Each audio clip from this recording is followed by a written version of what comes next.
Hola, buen día. Esta es la práctica número 2 del Laboratorio de Ingeniería Electrónica impartido por el doctor Edgar Pérez. En esta práctica nos pide armar este circuito. Los componentes que ocupamos para armar el circuito son una fuente de 120 volts, un transformador 10 a 1 que transforma los 120 volts a 12 volts, una resistencia de 1 ohm, un puente rectificador compuesto de 4 diodos 1N4149, una resistencia de 1000 ohms, la cual vamos a ir disminuyendo hasta llegar a 100 ohms en intervalos de 100 en 100. También ocupamos un multímetro y un osciloscopio. Lo primero que nos pide la práctica es ver cómo se comporta el voltaje máximo en el circuito. También nos pide medirlo, cuánto es el voltaje máximo. Y esto lo vamos a obtener con el osciloscopio. El voltaje de corriente continua lo vamos a obtener con el multímetro poniéndolo en las terminales de la resistencia.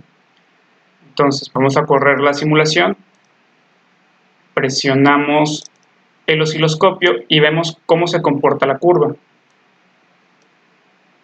Aquí podemos observar cómo se comporta, detenemos, posicionamos en un punto máximo y posicionamos este en un punto mínimo. Podemos ver que el voltaje es de 14.39 volts máximo y el voltaje de corriente continua es de 9.36 volts. Estos son los datos que nos pide en un principio la práctica. Ahora, también nos pide que agreguemos un capacitor, es de 330 microfaradios. Conectamos el capacitor y ahora vemos cómo se comporta. Corremos la simulación para ver cómo se comportan las curvas. Abrimos el osciloscopio.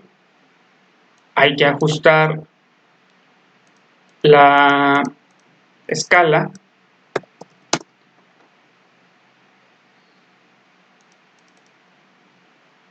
Detenemos la simulación. Posicionamos este punto en un punto máximo de esta curva y este en un punto mínimo. Podemos ver que la diferencia es de 244 y el voltaje de salida es de 14.172. Este es el voltaje de salida, lo obtenemos con el multímetro en las terminales y el voltaje de rizo es el que obtenemos con el osciloscopio. Vemos aquí cómo se comporta. Vamos a modificar el valor de la resistencia a 900 ohms. Corremos la simulación y vemos cómo cambia el voltaje de salida, disminuye. Posicionamos esto en un punto máximo, este en un punto mínimo, 253, y vemos que el voltaje de rizo aumenta. Esto lo vamos a ir haciendo hasta llegar a los 100 ohms y lo vamos a introducir a una tabla de Excel. Aquí, como se puede ver, estos son los valores que nos dio anteriormente. Tenemos el voltaje de salida, el voltaje de rizo y el voltaje, tenemos el voltaje de salida, el voltaje de rizo y la corriente. La corriente la obtenemos con ley de Ohm, con la resistencia y el voltaje de salida. Vemos cómo la gráfica de regulación de la fuente es una curva que disminuye y la de voltaje de rizo contra corriente es una curva que aumenta. Estos son los resultados que pide en las gráficas la práctica.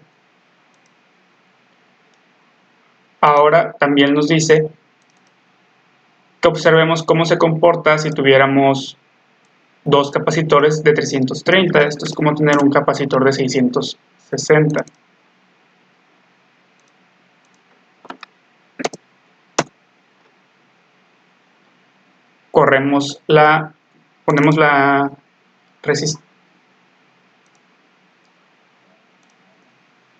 Ponemos la resistencia en 1000 ohms de nuevo y corremos la simulación. Se puede ver cómo la curva de voltaje es más aplanada. Esto es porque se le está inyectando capacitancia al circuito. Ahora regresamos a los 330 microfaradios y nos pide conectar el osciloscopio para ver la curva de voltaje de entrada. Lo conectamos en esta resistencia. Una vez conectado, corremos la simulación, presionamos el osciloscopio, ajustamos la escala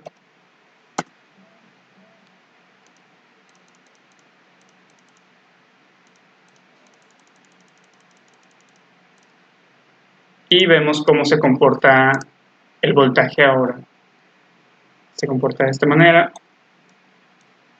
Movemos los puntos a un punto máximo y a un punto mínimo y vemos que la diferencia es de 78 milivolts.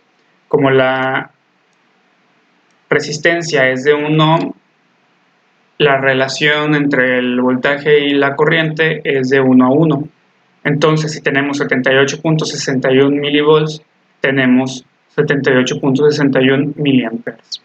Y este es el resultado de la práctica número 2.